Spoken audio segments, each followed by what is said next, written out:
Scratching the Surface. I'm Jarrett Fuller, and this is a podcast about the intersection of criticism and creativity.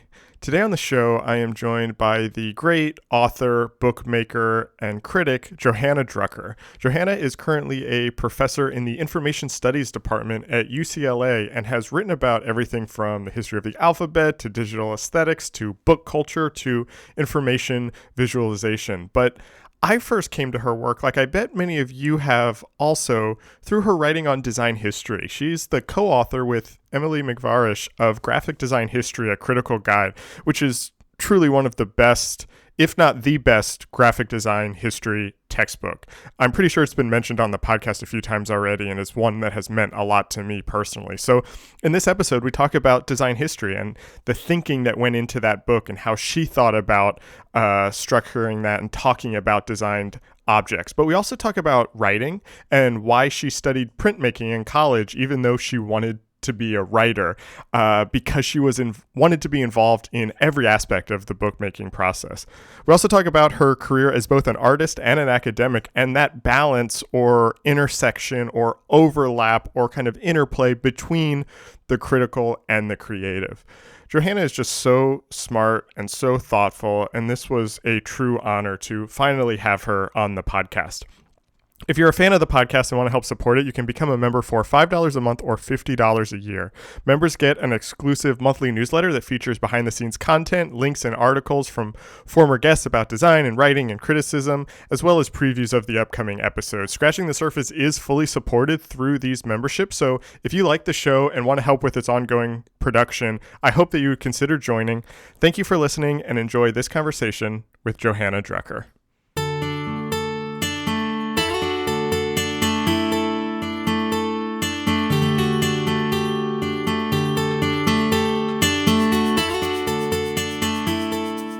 I kind of want to start back, going all the way back to your time in undergrad when you got a BFA in printmaking.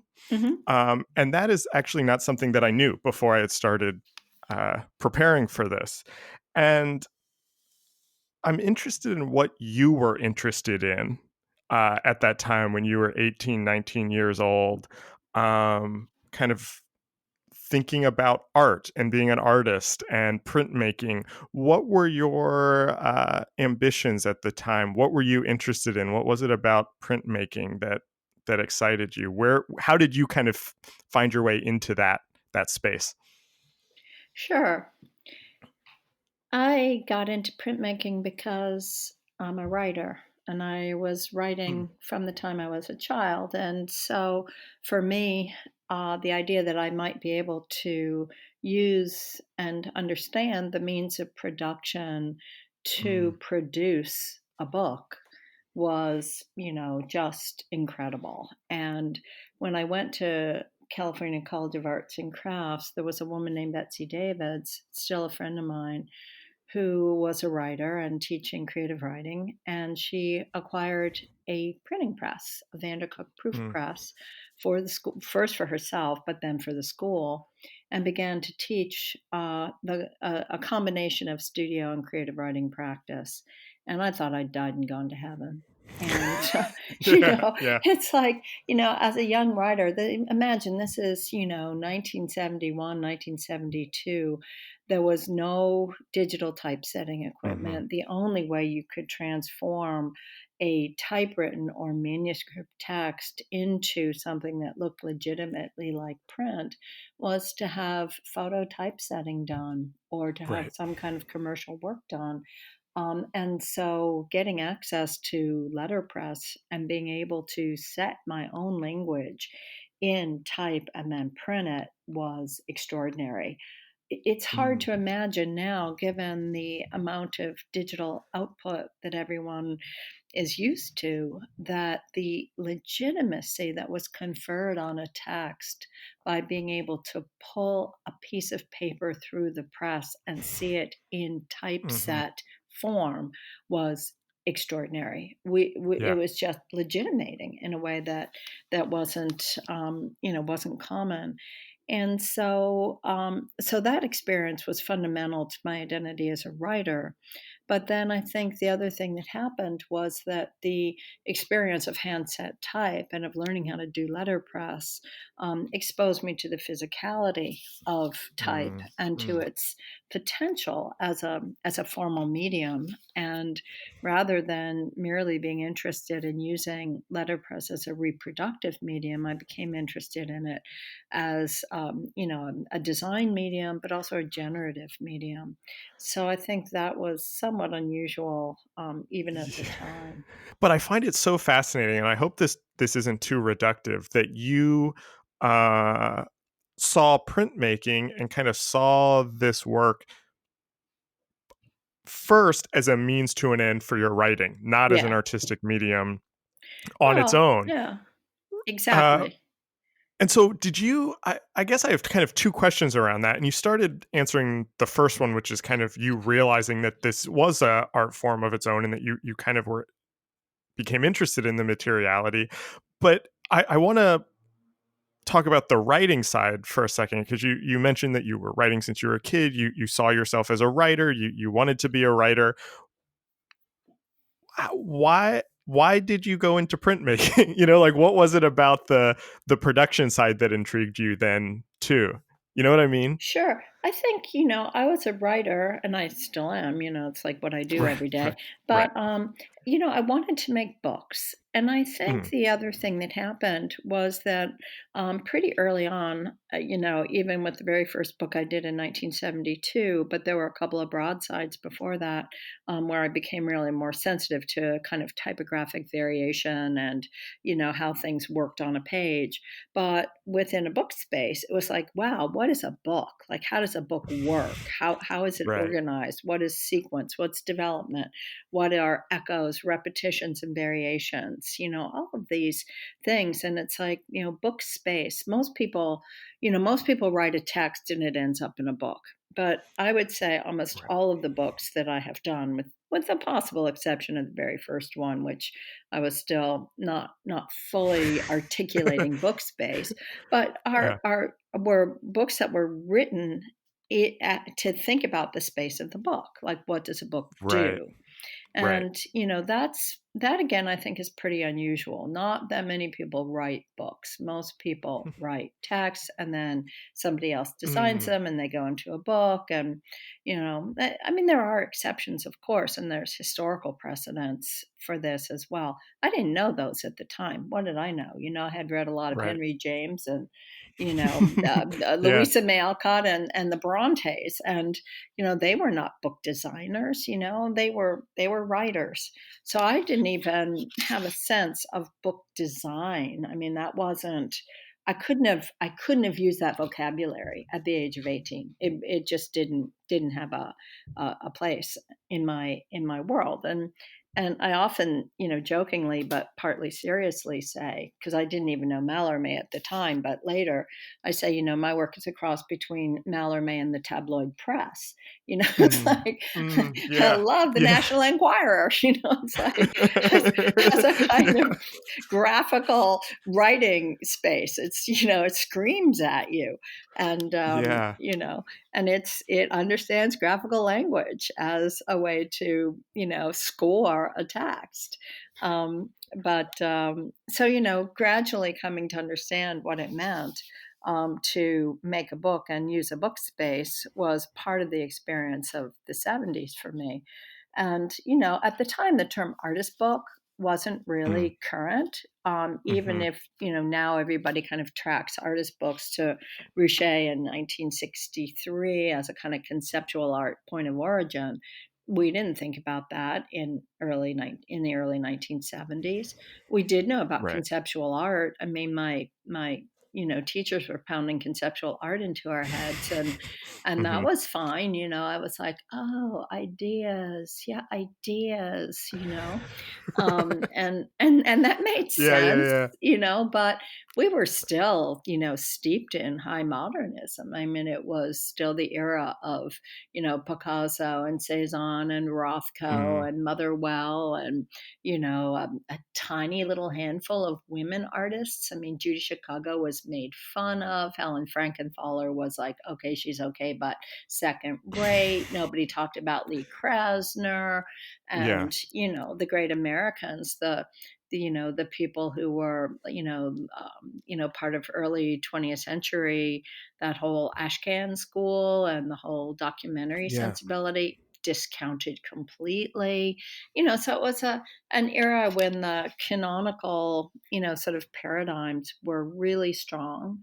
And, I mean, you have to realize we didn't even have women, except for Betsy, we didn't have women professors. Even when Mm, I went to grad school, there were mhm. no women for me to work with. It's, the world was very different. I have two questions about that. And this is a way I kind of want to talk about your time in grad school, but I have one question before that. I find it so interesting how you're talking about that you were interested in the form of the book itself and Mhm. that you were specifically writing and making books. And I think there's something really fascinating here about you being a writer, but also interested in the shape of the container. Mhm. And I guess the question that I'm kind of interested in, or would love to hear you talk more about, is as you start to see typography or books and or design, we could even say, as a form of art in and of itself, how did that, or did it at all, change or influence how you thought about writing or the type of writing you were doing? Did that then come back, kind of circle back to influence the writing, which was the thing you were interested in first? Sure. I mean, one of the things I became fascinated by, and this also went back to my, childhood. I don't know, it was about 10 or 11 when I discovered, the paratext. It's like, oh Mm. my God, what is that? It's like footnotes, marginalia. Yeah, Oh, yeah. here is like the true, sort of occult realm of, intertextuality as some esoteric form. And Mhm. so, once I started to see, how those conversations took place on a page and in a book, I was like, wow, that's the stuff, right? It's like it Yeah. took the notion of text as something to be read through into something where it was like, oh no, text has, again, a spatial, physical, temporal relationship to its articulation in book space. I was like, oh, that is a totally different Mm. thing. And Mhm. so typographic scoring was something I started to do really early. Like the one of the first broadsides I did is a thing. Oh, fuck, yeah, I wish I could get my hands on it. I don't have it somewhere. It's called Shell on Shore, and it's a Okay. little shaped poem in the shape of a seashell on a beach. And Mm. it's the writing I was doing at the time was so interior and so highly coded that you can hardly make sense of it. It's very very abstracted, but it is a visual poem. And again, it's not like we didn't know about visual poetry. I mean, Apollinaire's work was something that we read in high school French. So Il pleut. That was kind Mhm, of a mhm. canonical thing, and also E. Cummings was something we read Right. in high school. So we knew there were these, grasshopper. We knew there were things that were shaped poems, and Alice in Wonderland has the little mouse Right. Yeah. tail, and Yep. so. But it wasn't common, and it was definitely a kind of marginal practice, and so anyway, scoring became to me not so much it became a way of thinking. It's like, okay, Mm. what is the text that belongs in that place rather than what is the place the text needs to go to. It's like, how does the place already determine what the text should be? And so then how long after you finished your BFA before you went to UC Berkeley for your master's It was in 8 years. visual studies? Yeah, 8 8 years? years. Yeah, and, I worked, I did a bunch of handmade books and because I didn't have access to a press, but then I ended up working at a Right. place called the West Coast Print Center, from the winter of 1975 until the fall of 1977, And that was a facility that had been set up by a group of poets with funding from the National Endowment for the Arts to provide low cost printing services for the literary community in the Bay Area. And I Mm. was one of the first people to work there. I was the staff typesetter. And that meant I typeset everything that came in the door that was being produced. Yeah. And we had a little CompuGraphic, and it had no screen. It had a 37 character LED display. The text you Yeah. were typing was right in front of you. You had no idea what was going to come out until you cut the film strip in the canister, developed it, squeegeed it up on the wall, and then went, oh, dang, I forgot to reset the leading, and it's 10 Right. on 10, and or something. But there was a Yeah. letterpress there as well as offset equipment. We learned to use the copy camera, the little, sort of uh, the little offset presses, and there was a letterpress that I could use. So that was really a terrific opportunity. Plus, I learned so much about contemporary writing. I mean, there was everything, every kind of writing you can imagine, from the kind of personal, confessional, workshop poems to amateur, sort of stuff, to cutting edge, conceptual, procedural language Mhm. writing. So it's a great education, and again, learning the equipment as most of us did in those days. We learned how to print and use printing equipment because we wanted to be able to do our own work, and we couldn't afford to pay for it. Right. Was the term graphic design a part of this practice or a part of your life? Was this something that you felt connected to, or did that come later? This idea that the stuff that you were doing could be considered graphic design. I didn't think about it. I mean, Mm. at CCAC, there was a design track that, you could do a design major.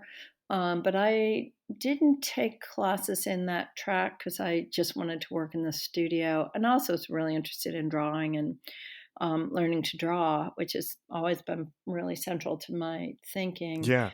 But, to me, graphic design seemed very circumscribed by commercial work and by Yeah. Yeah. client-driven work. So, at the time, design didn't feel open-ended. It felt, and I just wasn't good at it. I've never been a good designer.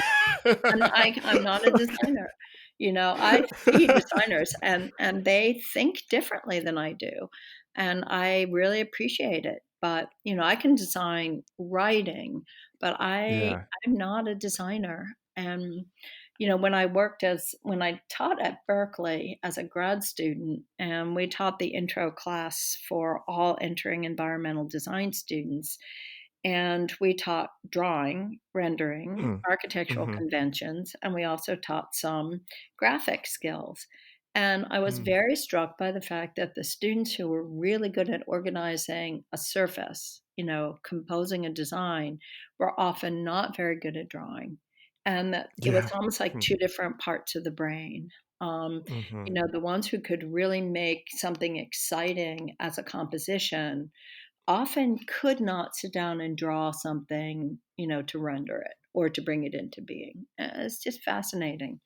So, That is, that's actually really interesting. I've always felt a little bit like a fake designer because I'm not a drawer, oh, and I'm not very good at it, and I've never been very good at it. I've always liked to draw. I've drawn my whole life, but it's definitely, I can't render something in front of me. So that's very interesting to hear you say that. yeah. Yeah, no, I think Um, they're very different skills.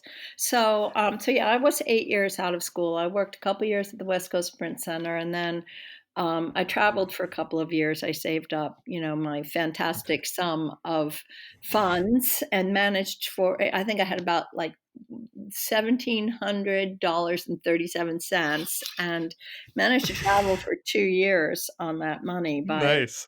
by living very cheaply and squatting a house in Amsterdam. And in Amsterdam, at first it was in Greece, but in Amsterdam, I printed two books, and at that point, I was doing really what I considered, I mean, it's so pretentious sounding, like theoretical work. Mm. But it Mhm. succeeded. I managed to convince people that it was significant. So I sold the book, and was able to live a bit on that. And then, I came back to the Bay Area and was working in various jobs, in exhibit design, which was really interesting. Mm. Um, and I worked for the Oakland Museum, and then, I mean, in a very low level, sort of training position. But then I got a job at the East Bay Regional Parks and in Mm. their exhibit design. And I loved it. And the people I worked with were terrific. And we did everything from conceiving the designs, interviewing people, constructing them. So it'd be like, Oh, cool. polishing the wood, finding them, rendering backgrounds, doing interviews, creating didactics. It was a terrific job, but I decided it was that I should go back to school, and it was a kind of toss up. Should I go to school or should I stay at the in the design in the exhibit design lab? And I ended up going to school, and I think it was the right thing. Yeah. Yeah, I would say I think it was the right thing too. I know. Um, And I became an what academic. Yeah. Can you talk more about that decision though? And what were you hoping to get out of going back to school? And can you talk a little bit more about the program and what you were doing? I read an Sure. interview that you had given a couple years ago when you mentioned that program, and you said that it was this perfect blend of creative and critical practice. And so I'm kind of curious what that was like and what you were kind of doing there. Sure. Well, while I was at the Oakland Museum, I discovered this amazing book, and I've told this story many times. But it was sitting on the desk of the curator in the history department, and I was delivering one of those little pink message slips onto his desk. And here's this trapezoidal book printed on wallpaper with all kinds of wacky things on it. And it was the book Mhm. by Gillette Burgess from 1896, the Petit Journal des Refusés, and it was truly an Mhm. amazing thing. And I asked, as part of my training job, could I do some research to understand essentially the graphic context in which this work could have been conceived and produced. And that was a pretty sophisticated thing to say, and they kind of went okay, and they let me work in the archives on Friday afternoons for a couple hours every week, which is really remarkable.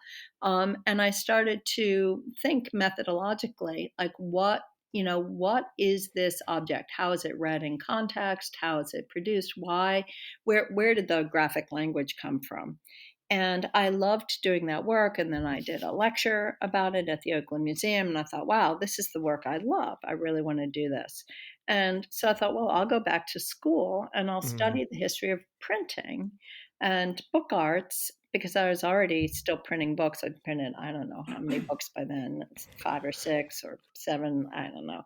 And I honestly can't keep track. So, It's a lot. it's a lot. I mean, and so I had done a bunch of printing. I thought, well, I'll learn. I'll get an MF. I'll get a master's degree, in and be able to teach a bit of history. That way, I can teach studio and history, and it'll be fun. But what happened was I went to school, and within a few months, I realized, that 2 years was not going to be enough, that there was so much I wanted to learn. And Mhm. I had these wonderful mentors. And again, there were no women at that point, but I had these lovely male figures who were, sort of so enthused by my enthusiasm, and they allowed me to put together an ad hoc interdisciplinary program to do a PhD. And Mm.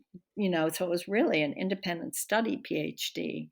Now, Mm. the master's program I was in, which was a master's in visual studies, was in the College of Environmental Design. And that's the program where Rudy and Susanna were my Right. classmates.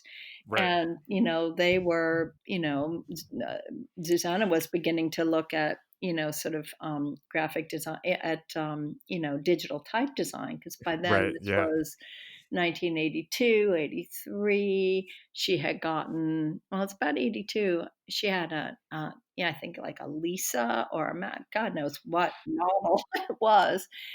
And, she's starting to design type, and Rudy was talking about doing a magazine. I said, "Don't do a magazine, you'll just lose so much money." Right?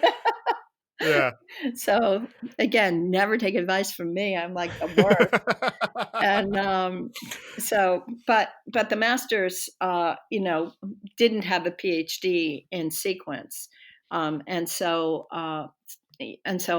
Berkeley had a loophole through the grad division that if you were in a master's that did not have a PhD, you could put together, if you had 5 professors who would agree to it, an ad hoc program. So that's what I did. I never brought my creative work into my academic work, to be honest. I always kept them really separate. I really didn't want the creative work to have any to be subject to any kind of academic review. And I wanted my academic work to be judged on its own terms. And I continue to think that's right. And I really worry about the academicization of creative practice and the Mm, extent to which, sort of critical theory colonizes studio work. And, you know, I, yeah. I have really mixed feelings about it. I look at some of the people who in my generation are the most inspiring, sort of thinkers and teachers like Susan Howe or Charles Bernstein. And Mm, these are mhm. people who would never get a job now, you know? And Yeah. yeah, exactly. Yeah. Right. I, I'm so glad that you brought this up because this was actually something that I was really curious to ask you about because in preparing for this, I had read a profile of you by Ellen Lupton, actually from, I think it was around 1995 in I Magazine. And you were teaching at Yale at the time. And in that, she says, I'm going to just read you the quote from her. Drucker has kept her practice as an artist separate from her work as a scholar. My colleagues at Yale think it's fine that I make artist books, you say, as long as I don't confuse that with academic publishing. Eventually, it would be great to bring the two ways of working closer together. And I found that interesting. And I was my original question was, have you found a way to bring them together? But I'm kind of curious about this separation and um, how you think about both sides of this work that you're doing, and where those overlaps are, and if those overlaps are, how you kind of feel about those overlaps. Right. Well, again, when I say I wanted to keep them separate, and I do still keep them separate, Hmm. the notion was that, academic work has a particular set of protocols and requirements, and creative work has many permissions to it. And Mm, I felt like mm, I could live comfortably with that distinction. But when I say I want to bring them together, I think about the kind of work I've done in the last couple of years, like, General Theory of Social Relativity, which is clearly the mm. wackiest book ever. Yeah. It's a hybrid, right? It's like, and right now I'm doing a series of very short pieces that I call critical fictions. And critical fiction Mm. is to criticism what science fiction is to science, right? It's like, Hmm. it's informed by criticism, but it takes the permission of imaginative writing. So, Oh, interesting. yeah. So, for instance, I just was working on the really short little pieces just because I have so much other work to do these days that I don't really Yeah, have a I lot of bet. time to do creative work, but I want to keep something going. So, like Uh-huh. yesterday, I was writing this little piece about what happened as language became privatized and the Mm, ways in which the utterance of various terms became subject to accounting and costs, and you would start to get an invoice every time you used certain language because the all language has these kind of, signals in it that go immediately back to its mothership source, right? And Right. so the kind of acquisition of vocabulary and even of syntactic constructions by corporate entities made it increasingly impossible to actually speak. And you would open your Hmm. mouth and try to speak, and you couldn't because you had no money in your language account. so, Yeah, yeah, I love that. yeah, exactly. So, and we can see Yeah. how this could absolutely happen, right? So, Yeah. Yeah. exactly. So when I think about, critical fictions, it's like, okay, if I take critical principles, but I let my imagination go, what insights do we have into the world around us? And Mm. what understandings can we generate that go beyond so much of what I think of as mechanistic social science, which doesn't interest me in the least? I want to talk more about what you were saying about your feelings about kind of critical theory or academia colonizing creative practice. Hmm. Um, and that obviously is something that I kind of think about all the time as someone who I kind of like you, I guess, is kind of straddling both of those Hmm. lines. And I think about it. I thought what you said was interesting about creative practice being kind of pushing the boundaries, being expansive, and academia is kind of limits in a way. And I find that interesting. And I think about my own work and I think about my own introduction to theory and how it kind of paralyzed my making for a Yeah, while because suddenly there was all these ideas and I was like, oh, wait, right. how do I actually then do anything with this? And so very personally I was kind of feeling that tension, but then I also think about it with my own students who are in a graphic design program and I'm giving them, you know, theoretical readings and they're kind of like, we just want to get jobs, you know? And so I feel like the critical side, the theoretical side is a way, maybe selfishly, maybe it doesn't actually do this, but to go back to what you're saying about you kind of saw graphic design as too tied to the commercial, that in my idealized world, bringing in the theory and the criticism is a way to kind of pull it out of that a little bit or maybe rise above Right. selfishly.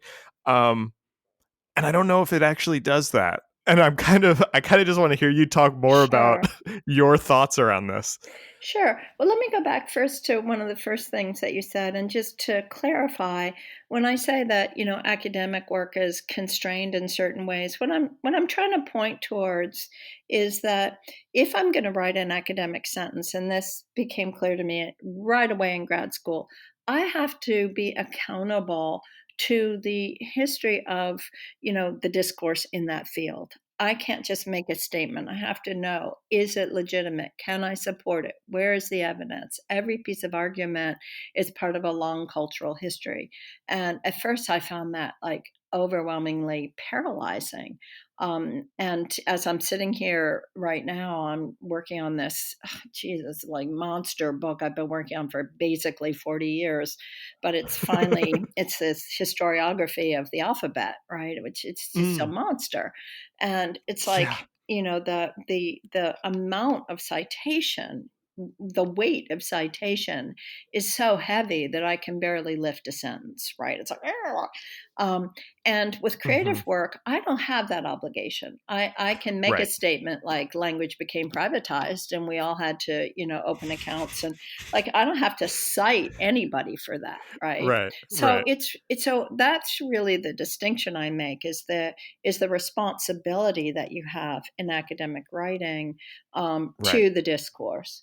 But to go back to what you're saying, and I think this is so important, right? It's like, why did I love reading theory? And it was because it gave me ideas that were Hmm. meta reflections and critical insights I had never had. It gave me a whole new Right. language. And Exactly. yeah, and I felt like that was very, very empowering, but also inspiring. It's like, oh, now I can think about how thinking works. I didn't know how to do that. I mean, Yeah. and I can think about how, cultural activities work and discourses and, what does it mean? I remember the first time I read, I guess it was a Foucault sentence, and it said, there are things that cannot be said within Mm. certain, rhetorical paradigms. I Mm-hmm. thought, what Mm-hmm. does that mean? It was so useful to contemplate. And once you understand some basic principles like that, the world changes. It's like I Right. always say, Yeah. ideology 101 has, like basically, three things in it. It's like the more something appears to be natural, the more it's cultural. And then second Mm. is in whose interest is it for that to be the case? Right. Those are the Yeah. only things you really need to know to unpack ideology, right? Yeah. But to do that, is again, if no one's ever said that to you, no one's ever given you those intellectual tools, you don't even know how to see that what appears to be is something that is constructed. It just appears to Right. be. So Right. those tools were so exciting to me and so transformative to my understanding of what it meant to be in the world that, theory was addictive beyond anything. But where I see the problem in the current world is that, there's a kind of didacticism to theory when it becomes Mm. prescriptive. And, Mm-hmm. it's like I used to say, because I taught this hybrid class, not exactly even a class, it was a forum I did at Yale to bring studio practitioners from their studio programs together with the art history doctoral students I was working with. And I used to say, when we would talk theory and so forth, I said, and then when the doctoral students sit down to write, they have to remember all of this. And when the studio students go back and start to work, they have to forget it all. And or at least Oh, I like that. release themselves from it. Because Yeah. otherwise they're making work that's circumscribed by already known principles. And it's like, Mm. how is that interesting? What does it show us that we don't already know? And, the great virtue of the arts is to, give us the possibility of having experience because we know that habit is what takes experience away. Right. And it's not routine. I mean, routine can be the most liberating because it's like you're so attuned to the familiar that you see every nuance of difference within it. But it's, I mean, the great hazard of culture is that it keeps us from having our lives, right? We don't get to have our lives Right. because we're always imagining that our lives are supposed to be lived according to this or that, or we're hurtling forward or Right. back, or So Right. with the art stuff, and what's amazing to me is that you can still, go to the galleries on any Saturday afternoon and see 40 shows, of which 35 are completely uninteresting.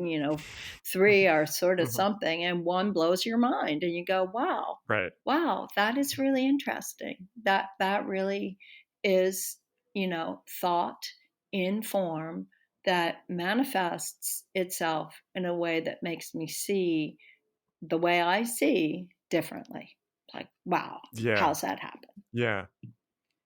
That's yeah, I'm 100% with you on that. Something I really liked what you were talking about ideology and when things appear natural, and something that's been helpful to me, or at least at the very least interesting to me, that I especially always talk about with my students, is this kind of definition that I've been using for design lately, Hmm. is that design is ideologies made artifact. Hmm.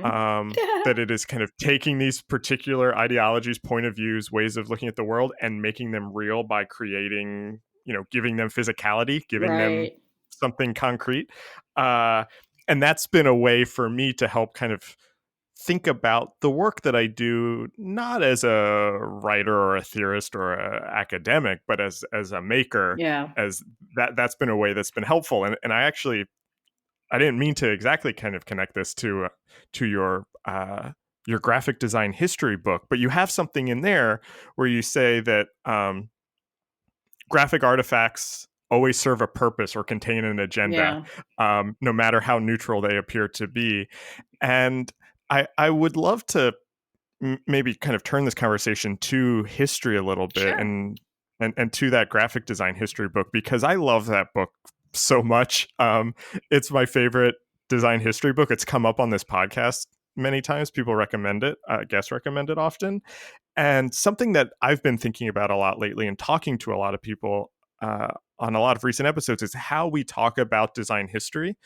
So much of my own education, the design history, was showing slides of posters and objects and talking about them as aesthetic objects, and not talking about that agenda or that kind of critical Right. side that I think you were talking about. And Right. it sounds like, even when you were kind of studying the history of printing, you were interested in these things.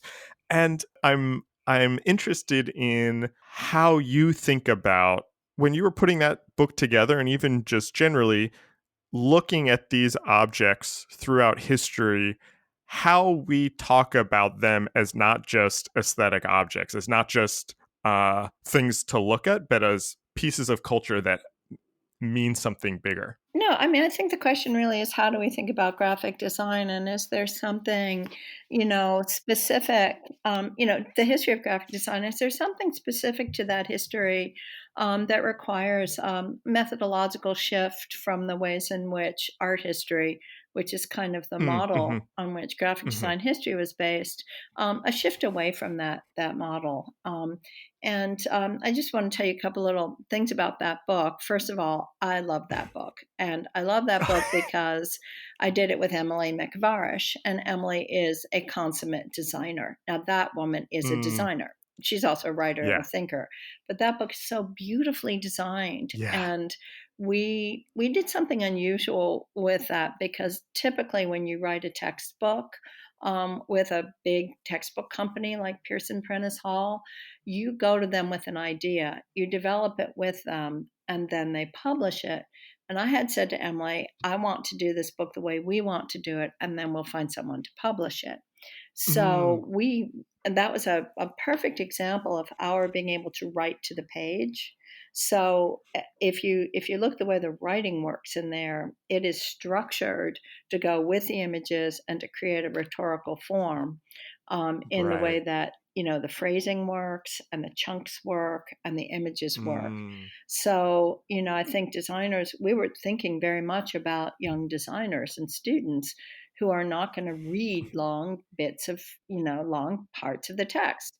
So we're like, okay, we've got this red, line that goes through. If they read nothing but that, that's fine. If they want to read captions, that's fine. If they want to look at bullet points, that's fine.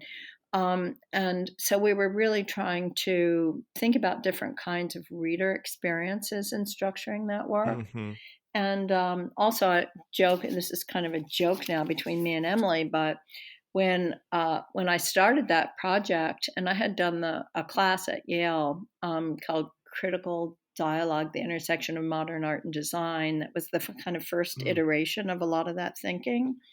mm-hmm. And I said to Emily, "Oh, you know what? Let's write a little book on the history of graphic design. It'll just be principles, like just the critical principles."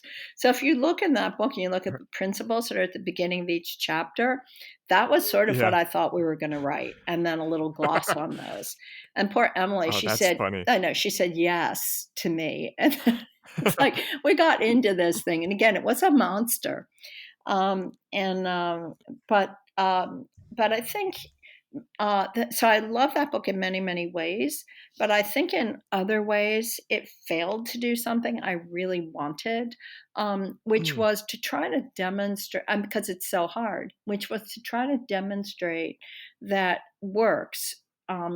There's two methodological points. One is that works should not be read simply as figures, right? Which is how mm-hmm, we tend to read them, but they should be read as expressions of a ground. And that means that mm, rather than see graphic design as the expression of individual talent and so forth, graphic design artifacts should be seen within a systemic understanding of the context of conditions that bring them into being. Yes. So hard to do. And to do Yeah. that, we would essentially have had to take like one or two objects per chapter and really show that. And Yeah. it's hard work. It's what I had done with the Petit Journal des Refusés, which was Mm-hmm. to Mm-hmm. not read it as a thing in itself, but read it as an expression of, conditions within which the vocabulary it expresses were available. So that's the first principle, is to not read figures but to read ground. And the second principle is not to read what is, but to ask the question of how.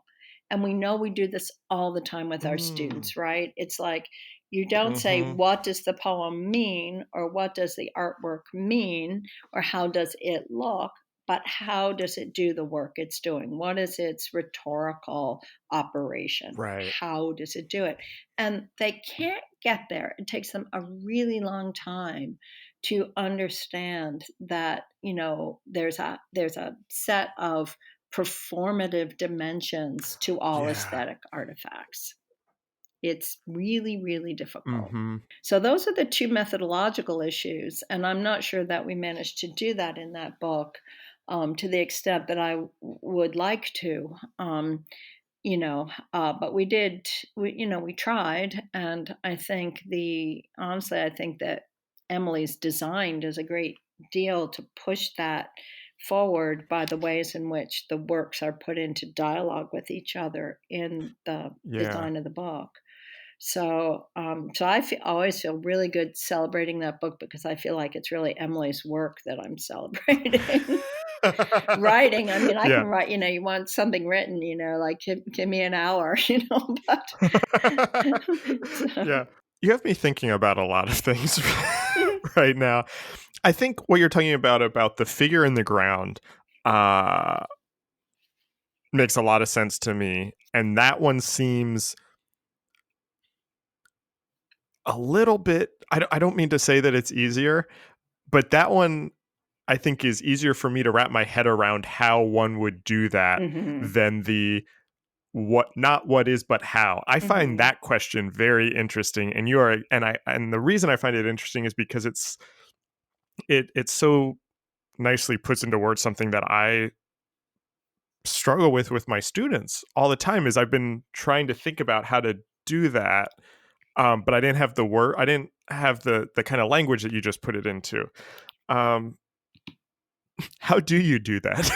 Sure. Well, I mean, again, if I go back to,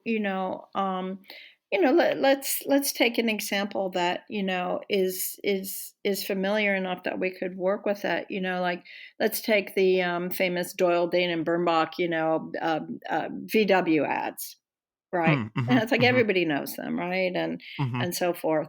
And you start to say, well, okay, we get that there's a joke here. How do we know it's a joke? How do we know that there's a kind of wink wink going on in this particular text? We can see there's a wink wink, right? That there's I know that you Mhm. know that this and that. And then you start to talk about the way in which the kind of chain of references, the frames that, make a joke, are actually structured into that image, right? It's like, where are they structured?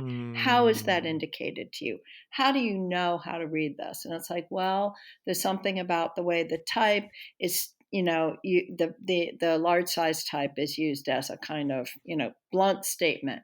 Well, blunt statement, but it's not a blunt statement. We can tell it's, so you start to ask, sort of, what is the work, what are the ways in which, the image and design are telling you how to read it. What are those Right. things? And so the how is really the formal instantiation. I mean, one of Yeah. the Yeah, yeah, yeah. one of the classic exercises that I used to do with my students, because I did teach occasionally a little bit of design without a license, Is it, again, to go back to my favorite National Enquirer, is that you take, the front page of the National Enquirer and you take the front page of the Wall Street Journal and you tell the students, okay, you're going to have to switch these. All the language Right. on the Wall Street Journal is going to be put into National Enquirer language, and all the National Enquirer language is going to be put into the Wall Street Journal. Suddenly, the Yeah. how of how things work is really Right. clear. Right. Right. Oh Um, yeah, that's great. yeah, you know. But, it's the performativity of materials too. I mean, again, my favorite example is the stop sign. If you render a stop sign on a Yeah. piece of paper in a red magic marker and you stick it up with a thumbtack, nobody's going to stop. Of course, if you put up a regular stop sign in LA, nobody's going to stop either, but that's a different story. They're in violation of something, at least. You had mentioned that you've taught design a little bit without a license, and that was something that I wanted to ask you about. Um, Teaching now and kind of thinking about this conversation, I was interested in what type of students you are teaching now. Are you teaching students who will be practicing artists and designers, or are these more writer academic students? Actually, neither. The students I Hmm. have now, who are among my favorite students ever, though I've always enjoyed my students, are professional students. They're going to be librarians, archivists, data Oh. curators, moving image archives Hmm. workers, and so forth. So I teach in what used to be the library school, and information studies is that rubric now. Oh, And okay. so, I still have the letterpress and we do use it and students love it. They come to the door of the shop. The shop is teeny tiny. It's kind of like teaching Mhm. letterpress in a submarine, but they come to the door of the shop and they're like, "Oh my God, what is this?" Right. And I do teach like an intro to cultural memory practices, a class called Artifacts and Cultures. And there I bring in anthropology, art history, linguistics, psychology, Right, document right. history, all kinds of stuff. Um, but I think, and I teach history of the book, and I teach the charge to my position was to be sure that special collections are integrated into the education of these students. So I do a lot of work with Mhm. special collections materials, which, is really like taking, kids to a candy shop. Right. And, it's like, oh, here's another Yeah. treasure and another treasure. But I've taught, I taught a course on alphabet books in the children's book collection. I've taught modern art of the book many times. I do teach Mm. artist books, though I'm sick to death of it. I taught a class on gender, genre, and the 17th and 18th centuries. That was really fun. Mm.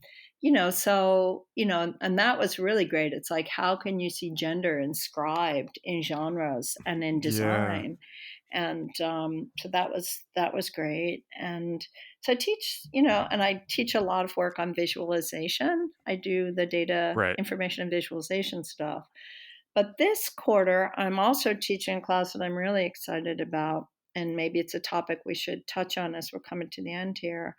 And it's a course on sustainability, Mm. and Yeah. which seems to me to be like probably the most important topic. And so sustainability is, I think, a little bit too often taken to simply mean how do we come up with alternative energy Right. sources rather Right. than being a term that allows us to look systemically at every aspect of cultural activity.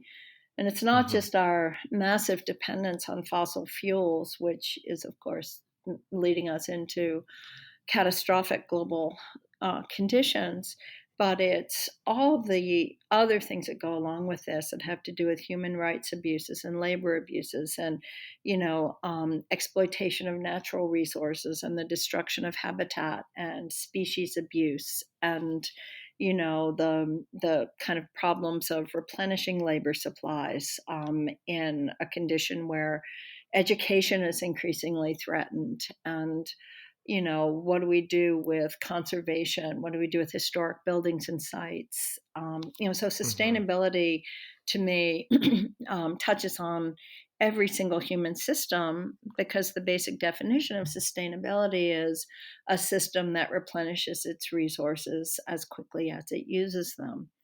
And Mm, so, that means every cultural system. It isn't just about energy. right. Yeah, that's so interesting. And especially in graphic design, sustainability often gets reduced to how do we use less paper or less ink. Exactly. Uh, and I had this professor at Micah, Christian Bjornard, who I had on the podcast also to talk about sustainability. It's a big research area for him, and he kind of flips the question.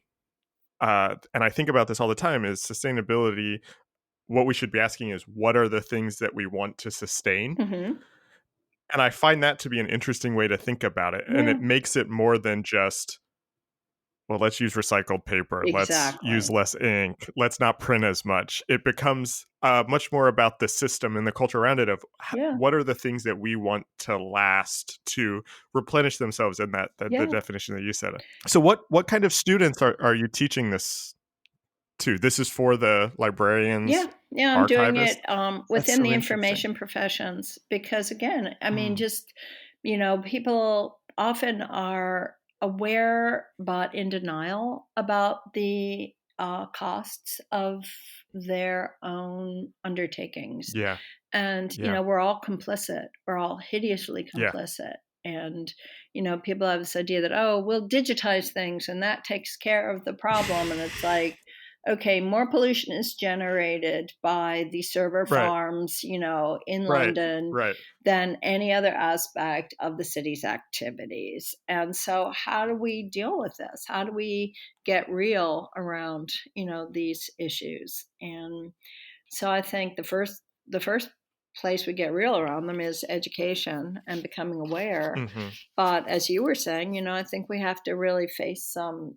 realities, which is our level of consumption, especially first world, especially America, is Hmm. just unsustainable in every sense. And it has to stop. Hmm. And it's going to stop through violence. It's going to stop through catastrophe, chaos, and violence.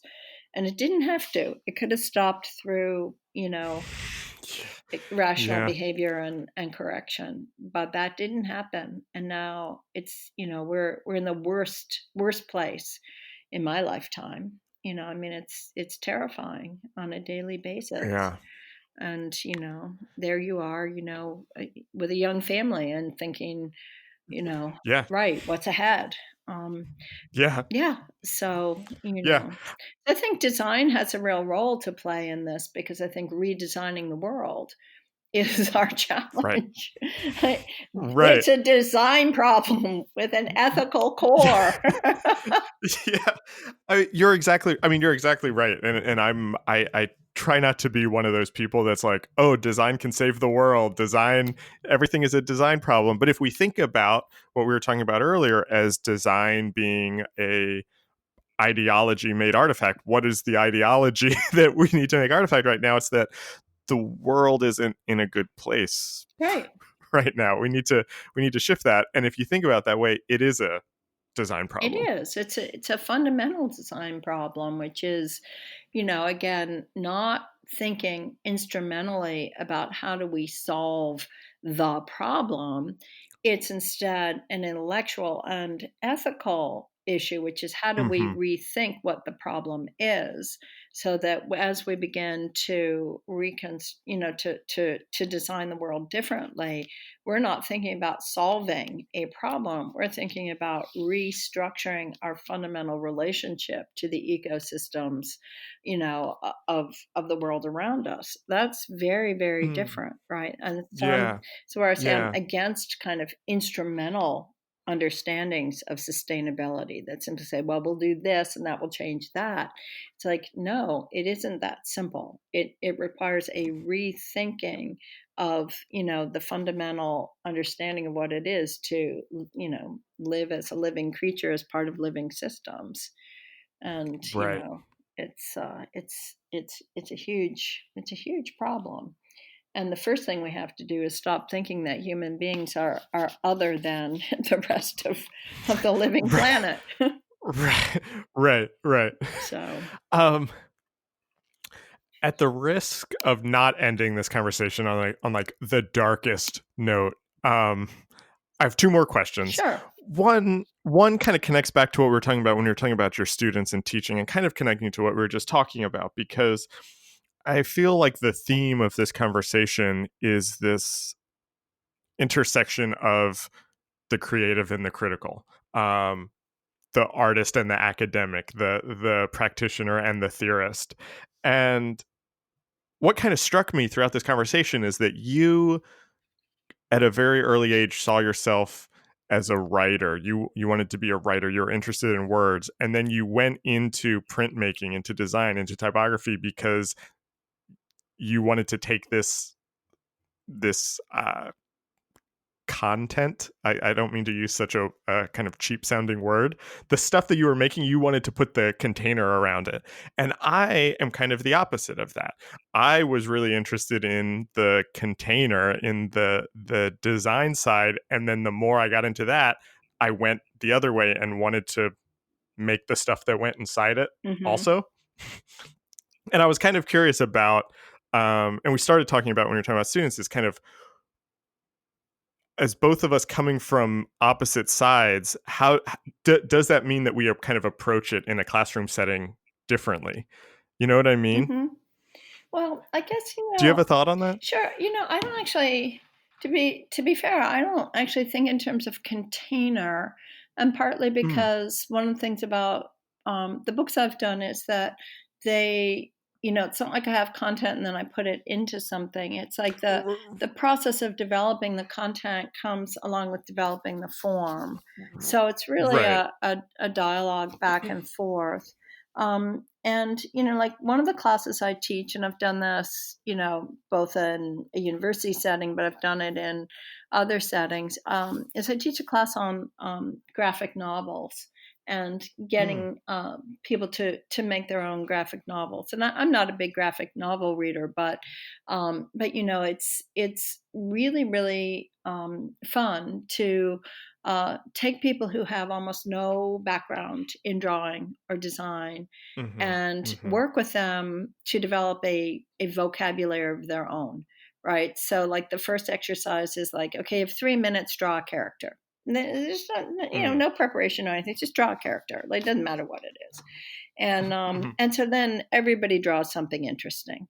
It's just inevitably it's interesting, and you start to look at these things and sort of say, well, what's working here and what's working there, and why is this so appealing, and why is that giving us this feeling and sensation and so forth. And to do that kind of development. And one of the things that tends to happen in the course of that looks like an incidental byproduct, but which I think is fundamental, is that since the participants get so absorbed in, because it's all right then, they don't go home to do it. It's like right then, right there. Is they get so Mm-hmm. absorbed that they don't want to stop. Right. Right. And for Right. many of the people that I am involved with in a pedagogical way, they've never had the experience of that kind of flow. They've never been Mm. inside a Mm. process to the point where it's Mm-hmm. like they're sitting there thinking, yeah, I know I need to eat. Yeah, I know I need to pee. Oh, Yeah. I need a drink of water. But just one more minute, right? Yeah. Just let Yeah. me do Yeah. this. Yeah. Yeah. And so I think, one of the things that we do in pedagogy is to give people access to that kind of creative experience, right? So for me, teaching, has so many aspects to it. Part of it is modeling behavior. How do you demonstrate respect and engagement so that I've done improv work, and in Oh, improv, interesting. yeah, in improv, one of the things you do is what's called yes and so Yep. no matter what Yeah. somebody says, you go, yes, and then you kind of like recuperate Mm-hmm. whatever you Yeah. want. And it's a perfect pedagogical technique. Nobody is ever negated. So Mm. you're Mm-hmm. always affirming, but transforming.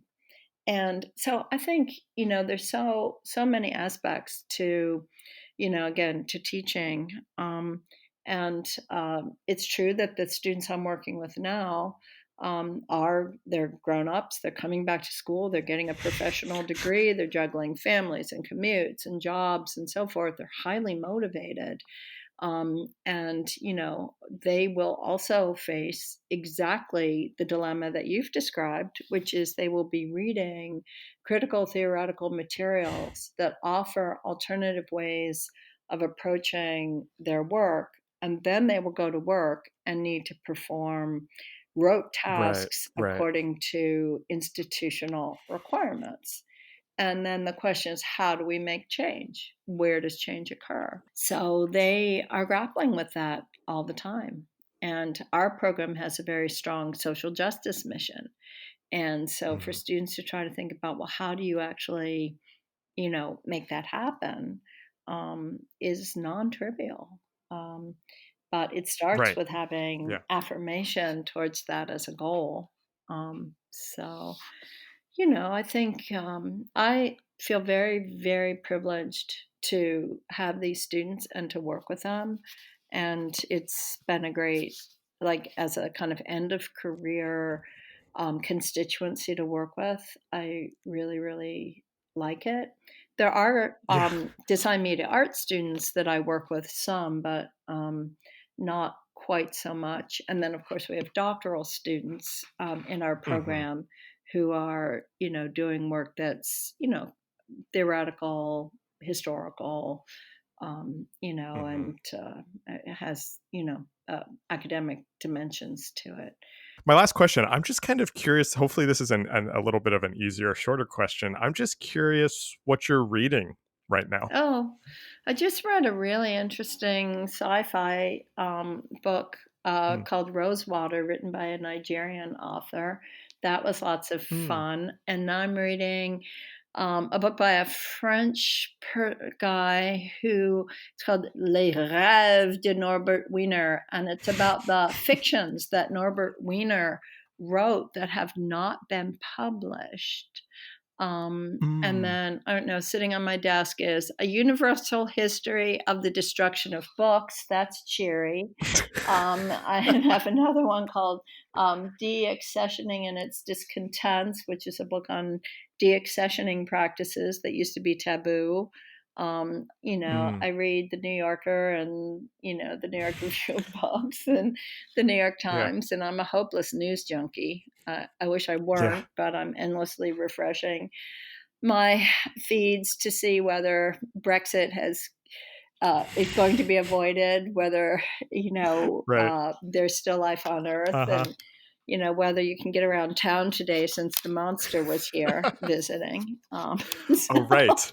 That's right. That yesterday. was this week. And of course, I'm endlessly reading for the academic projects. Mhm. This save me, please, from the alphabet. But Yeah.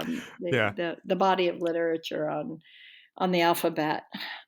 So I don't know. It's not. It's kind of bits and pieces of this and that. I read a lot just for school. For fun, I read sci-fi and novels. I wanted to ask about the sci-fi, if that was for Oh pleasure or if yeah, that was for the kind of critical fiction that you were no. talking about earlier. That's just Sci-fi for is for fun. pleasure. Sure, I love I love sci-fi. it. Um, I love it. Yeah, I mean, I like novels, but most contemporary fiction doesn't interest me very much. It's like Mm. it seems tediously bound up in that normalization stuff that is so like, really, do I really care? Like, if you want to know some things I really don't care about, I could list them. But whereas genre fiction, I find is actually more efficient and more interesting. Mm. I go back to read classic novels all the time. As I said, I just reread Anna Karenina, and I'm Yeah. reading Elmer Gantry. I got really interested Mm. in, the kind of ways in which we understand charisma and its effects. I'm interested in what I call fame studies. It's one of my critical fiction zones. Oh, So, interesting. yeah, because it's, and again, I really don't think that the mechanistic social sciences have a clue about how affect works, and why fame is produced the way it is. So, that's part of the Interesting. general theory of social relativity.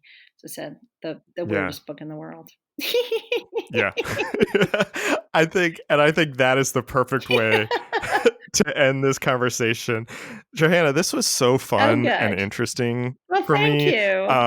Thank you for doing this. Oh, of course. I mean, like I said before we started recording, I've been reading you for, basically as long as I've been interested in design. And so this was a complete pleasure for me, and you gave me so much to think about. Thank you for being on the podcast. Thank you.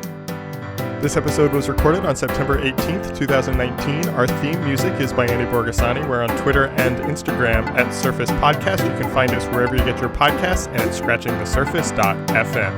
Thanks for listening.